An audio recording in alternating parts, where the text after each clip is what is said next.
वंदे मातरम। भारत माता की है। मित्रों, एक दिलचस्प विषय। स्वतंत्रता के बाद जब लोकतंत्र की स्थापना हुई, चुनाव शुरू हुए, तब से अब तक के लिए तमाम विचारधारा की दल लोकतंत्र में अपने भाग्य आजमाए, अपनी विचारधारा के माध्यम से लोगों को आकर्षित करना चाहा। लेकिन उसमें एक सबसे बड़ा जो समस्या था, सब जो सनातन समर्थक दल थे, शुरू में रामराज परिषद, बाद में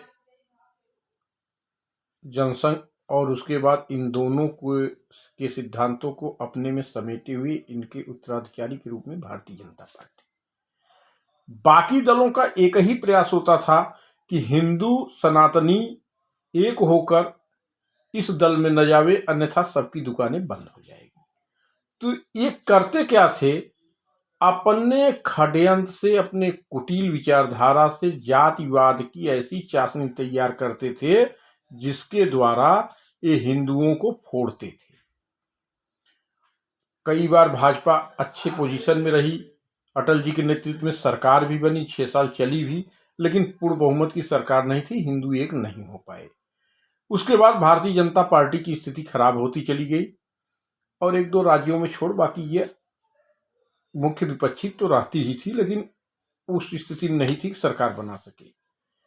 14 के बाद पहली बार भारतीय जनता पार्टी को पूर्ण बहुमत मिला और 19 में प्रचंड बहुमत मिला। अब इन सेकुलरवादियों को, जो सेकुलरी जामा ओढ़े थे, जो हिंदू विरोधी, सनातन विरोधी की राजनीति करते थे, तुष्टीकरण की खेती करते थे, इन्होंने फिर चाशनी तैयार करना शुरू किया। जातिवाद की कैसे छिड़काव किया जाए, कैसे लोगों को खिलाया जाए, कैसे फोड़ा जाए। लेकिन ये भूल गए कि तब में अब में अंतर आ गया है। इन्होंने धरातल पर इसका अध्ययन नहीं किया। अब अध्ययन क्या नहीं किया? पहले ये ब्राह्मणों को टारगेट करते थे और जातियों को फोड़ते थे। इन्होंने फिर ब्राह्मणों को टारगेट शुरू करा, लेकिन इस बार ब्राह्मण जवाब नहीं दिया। जवाब कौन दिया? जवाब इन दिनों में तमाम धर्मगुरु हिंदुओं के और तमाम कथावाचक अन्य समाज से जो आए हैं, उन्होंने जवाब दिया। इसी बीच 2500 साल में गायत्री परिवार ने एक प्रयास किया। सनातन धर्म के कई जातियों में से इन्होंने वैदिक की शिक्षा दी, कर्मकांड की शिक्षा दी और पंडित की उपाधि देके इनको समाज में भेजा कि आप विवाह कराइए, शादी कराइए, मुंडन संस्कार कराइए, जनेऊ संस्कार कराइए और अंतिम क्रियाकर्म का भी कर्मकांड आप कराइए, आप पंडित हैं। अब पिछड़े भाई, दलित भाई गायत्री परिवार से शिक्षा लेके समाज में आए और वे पंडित कहे जाने लगे और ये आज तत्पर हैं। उसका असर क्या हुआ? उसका असर यह हुआ कि जो पहले पश्चिम बंगाल में दुर्गा पूजा पश्चिम बंगाल की धरोहर थी, वो देश के अन्य हिस्सों में पहुंचे। अब अन्य हिस्सों में लाखों पंडाल लग रहे हैं, तो ब्राह्मण तो लगा नहीं रहा है। एक ब्राह्मण कुछ पंडाल लगाएगी, आबादी उनकी कम है, तो पिछड़े भाई, एससी भाई भी पंडाल दुर्गा पूजा का लगा रहे हैं।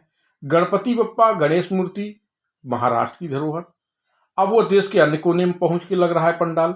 निश्चित है ओबीसी भाई भी लगा रहे हैं, एससी भाई, और कर्मकांड भी अपना कर रहे हैं, पूजा पाठ भी कर रहे हैं।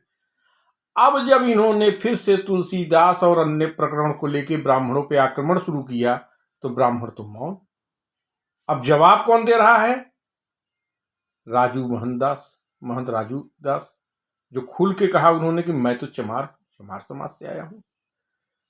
अड़गड़ानंद जी, गढ़वाधा घाट के स्वामी, ये सब कहीं न कहीं दूसरे समाज से आए, ब्राह्मण तो है नहीं। इसी